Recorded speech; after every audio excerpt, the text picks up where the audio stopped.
আপনি কি জানেন নারায়ণগঞ্জের সবচেয়ে প্রাচীন মসজিদ কোনটি? আসসালামু আলাইকুম। বাংলাদেশের ৬৪ জেলার সবচেয়ে প্রাচীন মসজিদগুলো ঘুরে দেখার যে সংকল্প আমি নিয়েছি, আজ সেই যাত্রায় চলে এসেছি নারায়ণগঞ্জের ঐতিহাসিক বন্দরশাহী মসজিদে।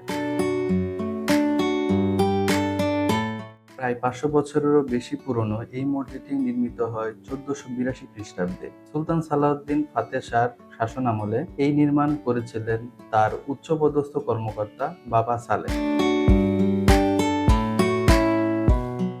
নারায়ণগঞ্জের বন্দর উপজেলার খন্দকারতলা এলাকায় অবস্থিত এই মসজিদটি আজও বাংলার মুসলিম ঐতিহ্য ও ইতিহাসের এক নীরব সাক্ষী হয়ে দাঁড়িয়ে আছে। স্থাপত্যশৈলীর দিক থেকেও মসজিদটি অসাধারণ।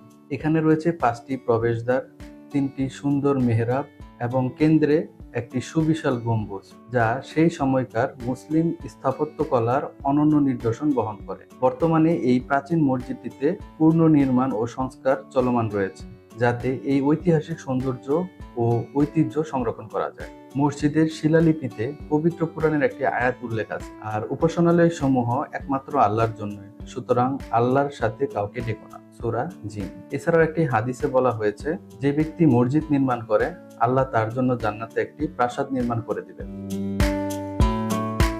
শতাব্দীর পর শতাব্দী পেরিয়েও এই মসজিদটি আজও বহন করে চলেছে ইসলামী ইতিহাস, সংস্কৃতি ও আধ্যাত্মিকতার এক গৌরবময় অধ্যায়।